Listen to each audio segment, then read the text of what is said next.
어떤 병원 방사선과에서 일어났던 실제 이야기인데요. 수녀님 한 분이 엑스레이를 찍으려고 이렇게 오셨대요. 그래서 간호사가 수녀님 저 안에 방에 들어가셔서 거기에 있는 옷으로 갈아입으시고 나오시면 됩니다 라고 안내를 해드렸어요. 수녀님께서 옷을 갈아입고 나오셨습니다. 또 한 분이 오시길래 똑같이 안내를 했죠. 수녀님이 나중에 나와서 옷을 갈아입으려고 보니까 옷이 없어졌어. 어떻게 된 거야? 어떻게 된 거야? 좀 이따 보니까 다음 엑스레이실에서 수녀님 한 분이 나오는 거예요. 내가 수녀가 되었다 하는 거죠. 네, 그분이 수녀복을 가운인 줄 알고 입으셨던 거예요.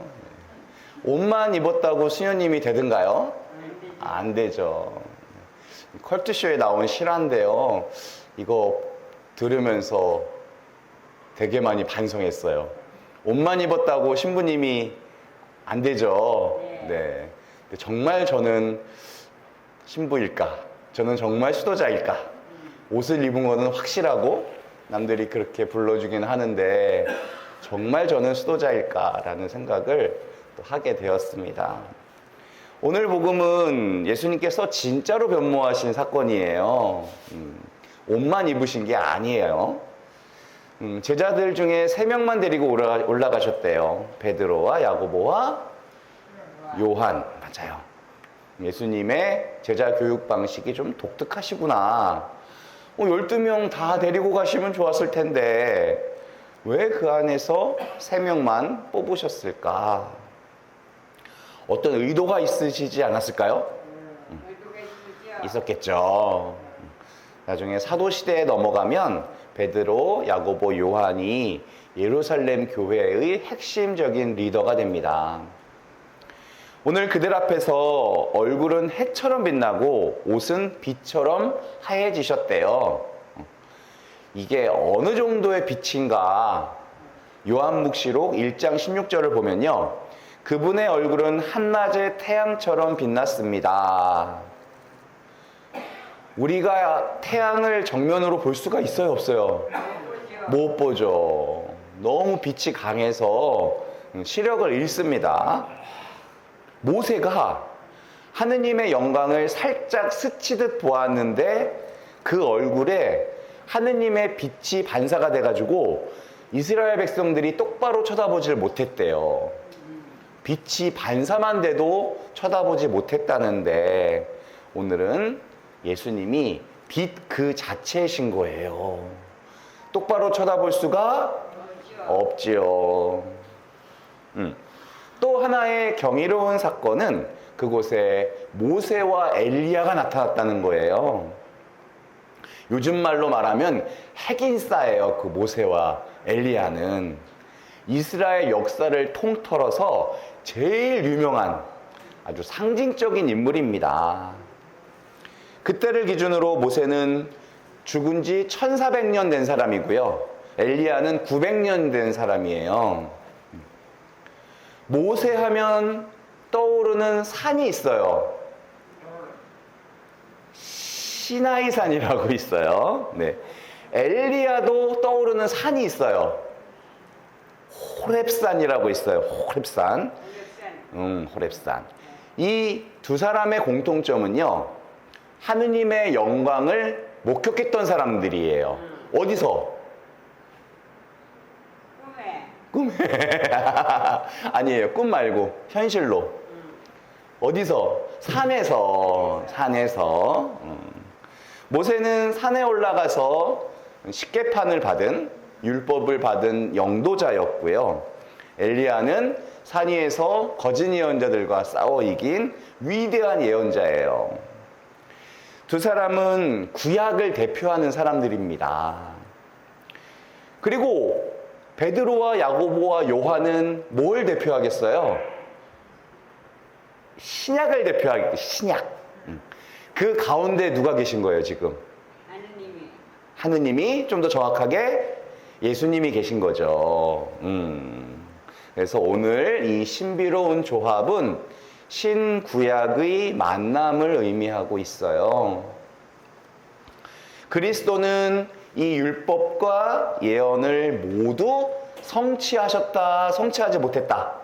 성취한 분이시다. 그들은 영광에 쌓여서 대화를 나눕니다.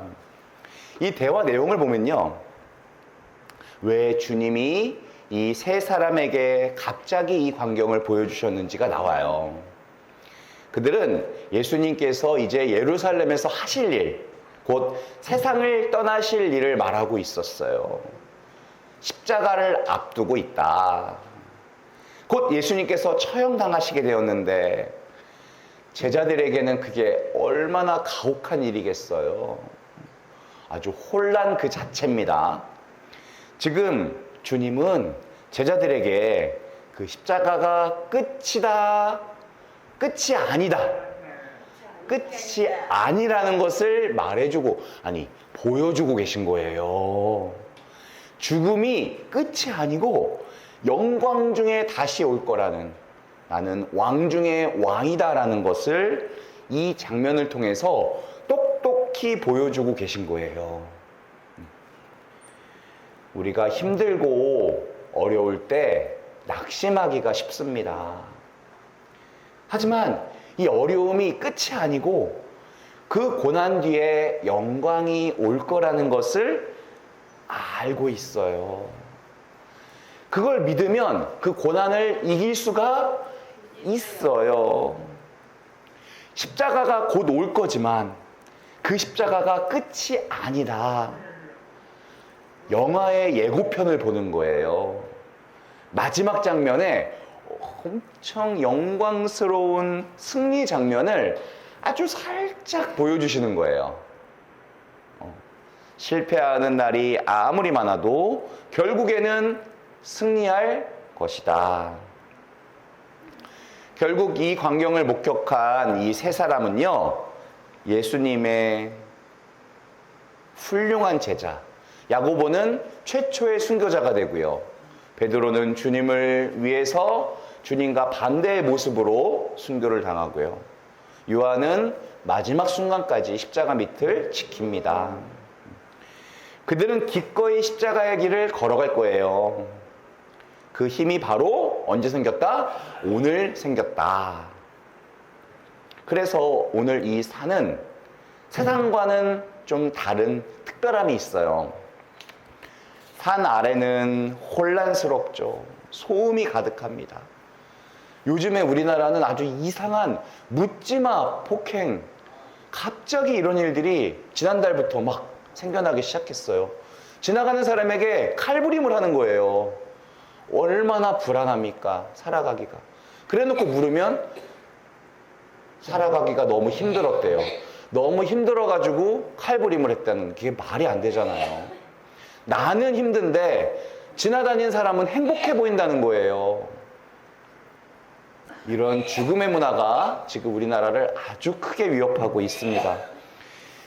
이런 신비와는 전혀 거리가 먼 아주 어둡고 끔찍한 사건들이 산 아래에서는 맨날 일어나고 있어요. 하지만 산 위는 다릅니다. 세속과 구별된 곳이에요. 그런 다른 차원의 세계를 보여주시기 위해서 산에 오르셨고, 그곳에는 영광스러운 모습이 있는 거죠. 제자들은 당연히 한 번도 보지 못했을 압도적이고 형언할 수 없는 황홀함을 거기서 느낀 겁니다. 바오로 사도는 이런 말을 했어요. 장차 우리에게 계시될 영광에 견주면 지금 이 시대에 우리가 겪는 고난은 아무것도 아니라고 생각합니다. 모든 사람이 이 땅에서 겪은 모든 고통을 다 끌어모아도 하느님 나라에서의 영광의 한순간과도 비교가 안 될 거래요. 와, 진짜 멋지죠? 얼마 전에 제가 사랑하는 친구의 어머니께서 임종을 준비하셨어요. 췌장암으로 투병하시느라고 얼마나 고통을 크게 느끼셨는지 몰라요. 전 자연스럽게 그 친구에게 이런 말을 하게 되더라고요. 어머니께서 겪으신 이 모든 고통을 다 끌어모아도 곧 가시게 될 하늘나라의 황홀함에 비교하면 아무것도 아닐 거다. 친구도 어머니도 큰 위로가 되는 것 같았어요.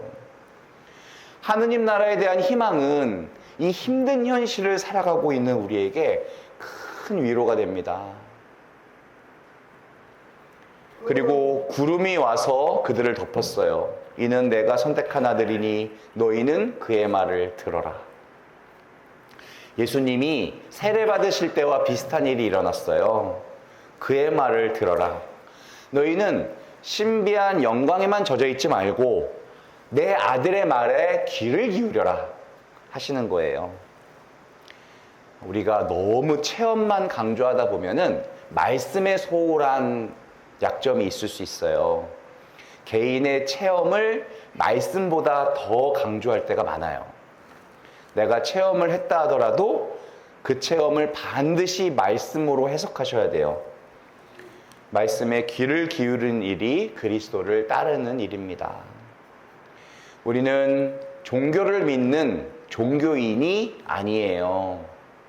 우리는 예수님을 믿고 따르는 신앙인입니다. 길이요 진리요 생명이신 그분을 인정하는 사람이에요. 그러니 기적 중의 기적은 예수님을 만나는 일이죠. 암이 낫는 기적보다 예수님을 알게 되는 게 더 큰 기적이에요. 성경 말씀을 통해서 예수님에 대해서 눈이 열리면 그게 기적이에요.